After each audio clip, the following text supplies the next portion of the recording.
What is going on, Colts Nation? He is Jamal Lawrence, and I'm Eric Smith, your co-host of the Colts Cast. Yo, Everybody, the Indianapolis Colts will take on the Las Vegas Raiders at Lucas Oil Stadium on Sunday at 1 o'clock Eastern. Look, the Raiders just took out the Kansas City Chiefs on the road with no Josh Jacobs. Antonio Pierce, interim head coach, he has this team going in the right direction, and this team clearly isn't a pushover. Colts need this win, or we'll be saying bye-bye to the playoffs. Look, if y'all support us, please remember to like, subscribe, and comment below with your thoughts. If you're on YouTube, Colts Nation, that's the best way to support us, and it is completely free. For real, though. We love the likes, we love the comments, we love everything. So, what we have here today are 3 keys to the Indianapolis Colts prevailing over the Las Vegas Raiders. Jamal, what's the first one? You know what? I'm going to just, I'm going to pick the first one for you because I know you'll like this one. All right. Michael Pittman Jr. needs to play. Oh, started off. Right? We talked about this last episode, right? We did. And I think it's a consensus across Colts Nation for everybody that I've seen across the board saying that we need Michael Pittman Jr. back. Does the Colts need the Michael Pittman Jr. back? Yes. Because basically the reality of all this is, Eric, the receiving core is thin with and without Michael Pittman Jr. With and without. So we need him back. We that because Minshew relies on him. We all know Minshew functions with being able to get MPJ the ball. So that's a huge problem for him when he's not in there. To me personally, I feel like he doesn't look comfortable when MPJ isn't in there. And more importantly than Minshew, because I know this isn't about him, it's one of those things where Michael Pittman Jr. does get us those first downs. He keeps the chains moving for us. He keeps the drive alive for us. So we need that person in there to help keep the chains going, especially when we have a stagnant run game or we have drop balls or incomplete passes. So MPJ does a great job being an aggressive receiver, getting the ball with strong hands and getting that first down. So we do need to see him back on the field because we cannot rely on the supporting cast around us to just take over the game. Now, I know that was some first game jitters for probably some of them last week, being their first time as being bumped up in the receiving core. But I think it's pretty clear that MPJ needs to be out there to help keep the momentum going in the game and kind of set the tempo for this offense. And he was a full participant today in practice with that concussion and shoulder injury.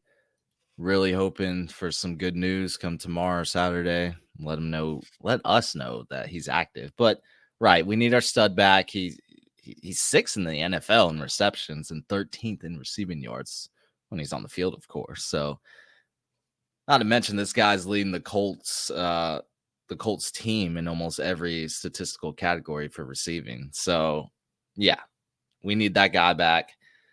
I do think Nate Hobbs of the Raiders will be shadowing him, and he's been having a great season. He's a great open field tackler. It's going to be an interesting interesting matchup to say the least. The Raiders defense is pretty good. They have been ever since Pierce has taken over. What's our next key? Let's switch it over to the defense side of the ball. Defense needs to generate takeaways. Talk to them about that. Got to generate some takeaways. Yeah, this is pretty straightforward. We're almost averaging 2 takeaways a game this season. 0 last game. And what happened? We lost. It doesn't help that our passes defended, interception, and fumble recovery leader, Julian Blackmon, just went on IR with a shoulder injury. Really doesn't help. Blackmon has had a stellar year. I actually, I wasn't low on Blackmon coming into the year, but I was like, all right, I mean, it's Julian Blackmon. He's not like a top tier safety, but he's been playing like one this season. So it's a huge blow to the secondary to lose them. Hopefully when we make the playoffs, he's back then, but right now he's out for a few weeks. Yeah, we need that piece. What is he? He has 4 interceptions, I believe, right? I mean, that's an integral piece to this defense.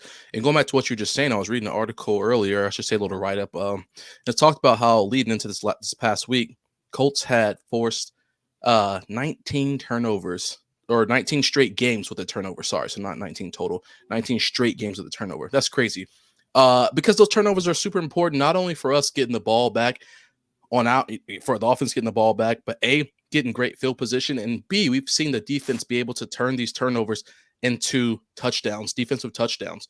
So that gets points on the board. So definitely going to have the defense really step up this week and generate those turnovers, especially sometimes we have a lackluster offense. We're going to need all the help we can get. So hopefully these boys can come out there and make it count. Eric, what's the third one for us here? Third and final one. So, you know, I'm gonna say it. Jonathan Taylor needs to rush for 100+ yards, and which is crazy that we're saying that because he hasn't done that this season. He hasn't, and that's the crazy part. We've won games where our run game has been stagnant and inefficient, where it's been under 100 yards for at least Jonathan Taylor. So imagine if we can get that 2021 Taylor. Imagine if we can get an efficient 120 yards on the ground from our superstar running back. That's where defenses will just have to own in on them. Like they're gonna drop men into the box. This is where Gardner Minshew and the other side of the offense can take advantage of that. I mean, that's with any team. You have a really good run game and opens up the passing game. But for us especially, we need it because we don't have elite quarterback play back there. We need a superb game from Taylor to get our offense rolling. And it starts with our offensive line. They need to win in the trenches. They have to. Not just with the pass blocking. We need good run blocking. And we're missing that with Braden Smith, who I just assume at this point he ain't gonna play, although he is practicing this week. So I mean that's good for him. But getting him back would be awesome. But that starts with the offensive line. Then Taylor has to make the right reads, determining which gap to go into, determining when to go into it. He needs to dazzle through the defenders, break those tackles that he's used to doing, things like that. Absolutely. Because, I mean, JT, like you mentioned earlier, JT hasn't had a single game over 100 yards. 2 games this season for us. That one against Tampa Bay, 15 carries for 91 yards. And then against the Saints, 12 carries for 95 yards. So besides that, everything else has been slim pickings.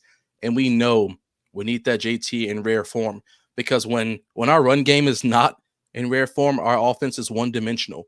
And it's easy for the defense to shut down. I'm sure it's a DC's dream come true whenever our running game is stagnant because they're like, all right, we only got one thing to worry about now. Shut down Gardner Minshew. Shut down Minshew. Get him riled up in the pocket. And that's and that comes from us not being efficient in the run game. We've had a couple games this year where the start of the game has been phenomenal, where the run has come out the gate strong, and then we've abandoned it in the second half. Couple game, I think one game JT had like 90 yards. I believe it was the Tampa Bay game. He had like 90 yards or I don't know, high 80 yards in the first half and then like 6 in the second half. We can't have that. We got to have this offense be aggressive from the first play of the game, come out the box, run. Like you said, Eric, make them stack the box, make them respect what's going on. And then from there, that opens up the rest of the playbook for the rest of the offense. But I do want to see us dominate in the running game because I feel like we have not had that in a couple of weeks. And it's showing. It's showing. And I know JT can still do it, even with the banged up line or a kind of a shoddy line that we've had, because we've seen it happen year over year. So I just really want them to take a step back, think about the game plan. JT, get your big boy pants on. Let's get out there and attack from the first play. Let's not put ourselves in bad situations where we're trying to run the ball on a 3rd and 9 when we know it's not going to mean anything. 1st and 10, smack him in the mouth. Second and 6, smack him in the mouth. All of a sudden, we got a 3rd and 1, 3rd and 2. Now we can determine if we want to do a little play action, if we want to run it for the first down. But let's keep the chains rolling. So super important for JT this week. Yeah. Let's get Braden Smith back out there. Absolutely. I keep saying that, but I want this offensive line healthy. That's all I got. Those are 3 keys. I think we do all of those 3 and one of them can happen before even the game starts. We just need Pittman to suit up. We do those 3, we're going to be A-okay. Yeah, definitely.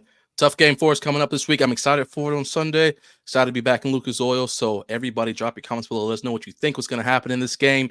And like Eric said earlier, just like and subscribe for us here. It's always great. We've had some great interaction with the comments coming in. So we love what we're seeing. Keep it coming, fellas and ladies. Keep it coming. Yeah, we're gonna end it with a bang. 2 final games in Lucas Oil Stadium. And then We could be on the road a lot in the Yes, sir. playoffs, but hey, we gonna get it done. So That's it don't right. matter. Hey, that's gonna be it for us, everyone. Thank you for listening to the Colts Cast today. We are live on Apple Podcasts, Spotify, YouTube, or any platform you use to listen to podcasts. And we'll be back next time to give you some more Indianapolis Colts content. Y'all take care. Take care.